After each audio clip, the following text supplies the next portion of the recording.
What's up YouTube? So today I'm going to be doing a discussion review talk on uh, up to and including episode 10 of Attack on Titan.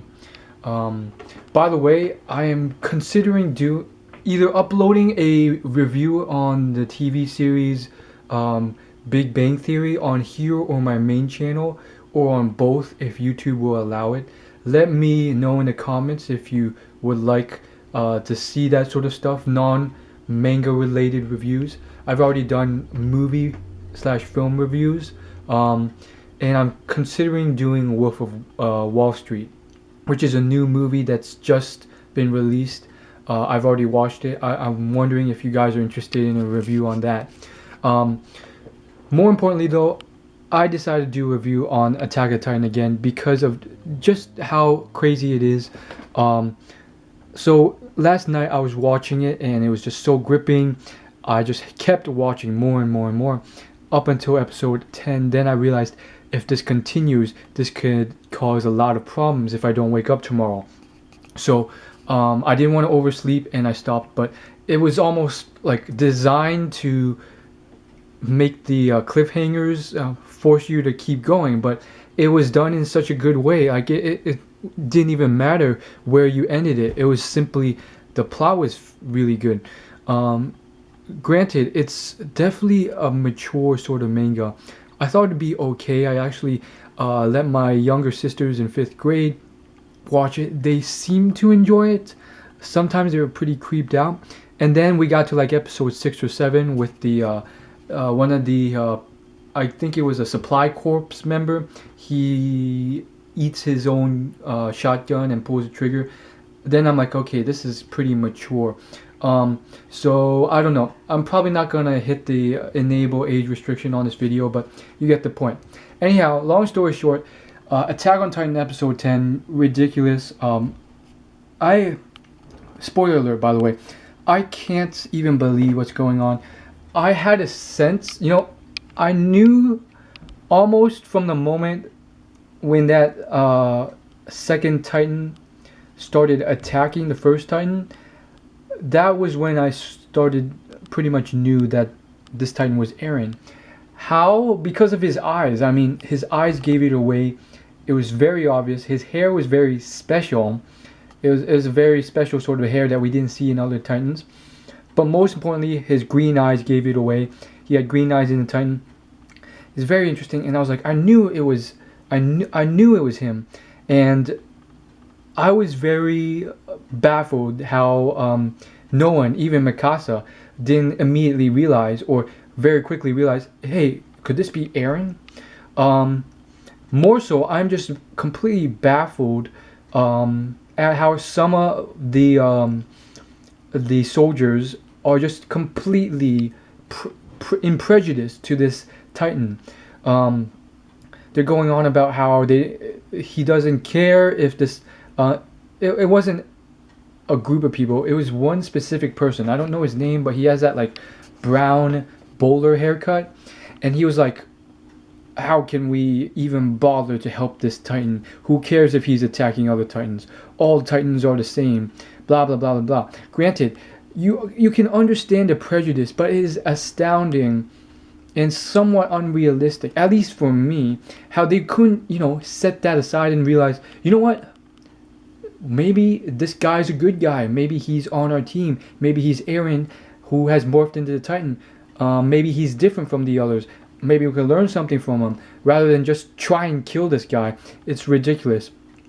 And all this complaining goes down to that bowler cut guy, because I somewhat more understand later on when they had Eren and the group surrounded, and they were like, we're gonna fire the cannons at you.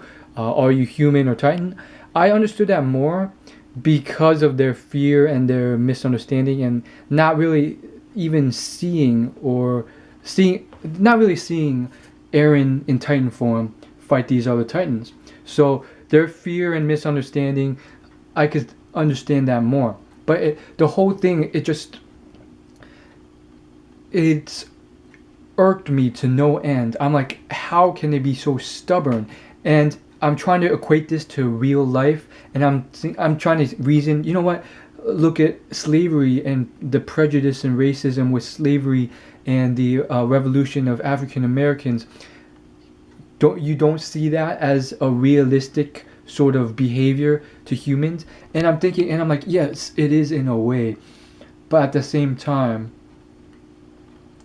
are humans so stupid even as of now that they can't think of it? But again, I'm getting too wrapped up in my head. This is a cartoon. You gotta remember that.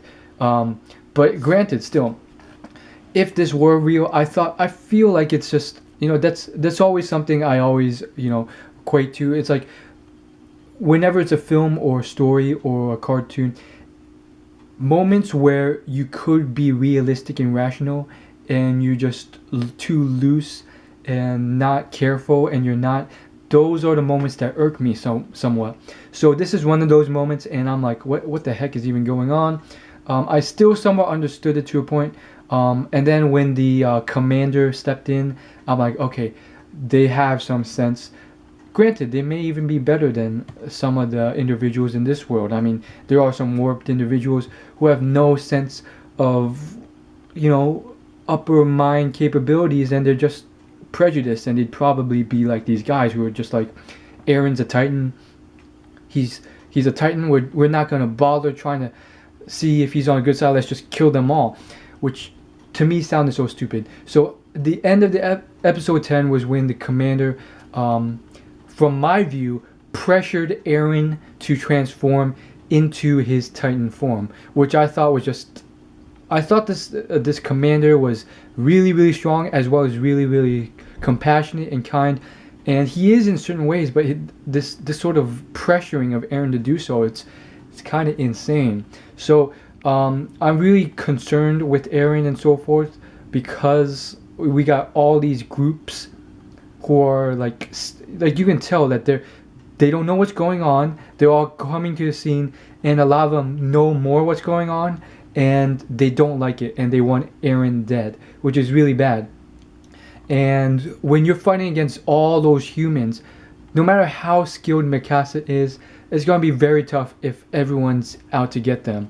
So I want to see what happens, and part of me is happy that they're safe for now. Part of me is like, I kind of wanted to see what would happen if they just, try to escape from there, and almost like refugees make their way back to the basement on their own, somewhat like Harry Potter, the seventh book, where they're like on their own and trying to figure out this whole mystery.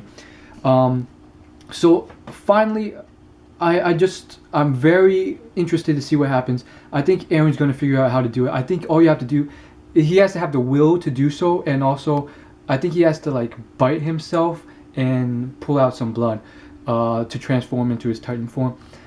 It reminded me of Naruto, granted, like definitely, because in Naruto when they do hand seals and stuff, or summoning seals, they need to bite themselves to draw some blood. So it was very similar to that. And then we see the second form where it's like a skeleton / muscular Titan, and this Titan is obviously not fully formed, but I guess it was either the skin part was either blown away by the cannon, or more likely what happened would be that it didn't need to fully form, because its whole purpose was just to protect itself from the cannon. So it's very interesting. I don't know what's going on, and the thing that hurts me most is the fact that we all know that Aaron gets injured from all this damage. Like, let it be known, like he can't just keep transforming to that level without taking severe damage. His nose is bleeding, his breath is jagged. Because I'm a bio major and I just took a course on exercise physiology, I know how much energy that would require to generate something like that instantaneously. It's more than like your body would be able to in like a year or a decade. So like logically, at least in our world with our laws of physics, it's technically impossible to just transform into that huge form out of what you have already, musculature and everything. It's just insane. I actually have the picture right now. You can kind of see it on the web on my computer. And so now he's doing a third time. Granted, he has sort of recovered slightly. I'm very concerned to see what's going on with him. And obviously, he can't do it forever, and he's not invincible even in Titan form. It also raises tons of questions, like why are they eating this other Titan? Are these Titans smart enough? Well, they're obviously smart enough to distinguish that this Titan is not like them and is fighting them. And he can't, these things, like, I guess he can morph into certain forms that can't regenerate. And on top of that, it's like, it's very weird because I thought he was the entire Titan, but then, no. What happens is he regenerates himself completely, but he's still his actual size, and he's like stuck in the neck behind the Titan. And then like all these like musculature groups and tendons are like connected to him so he can control the Titan, almost like a biological version of a Gundam or a Transformer or those Power Ranger mecha, those mecha giant Power Ranger Transformer things. You know what I'm talking about.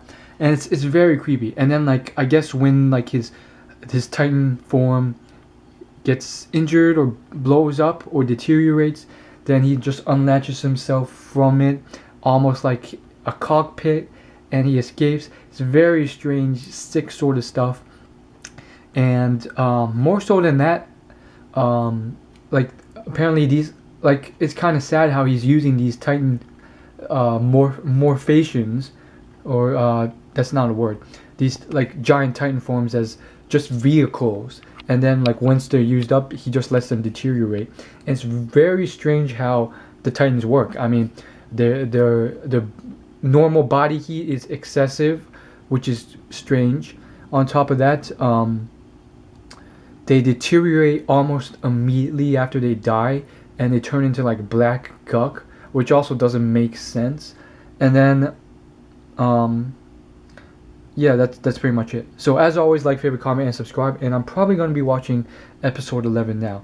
I'm trying not to do a review on every single episode, but sometimes the episodes just jump out on me. Let me know what you guys think.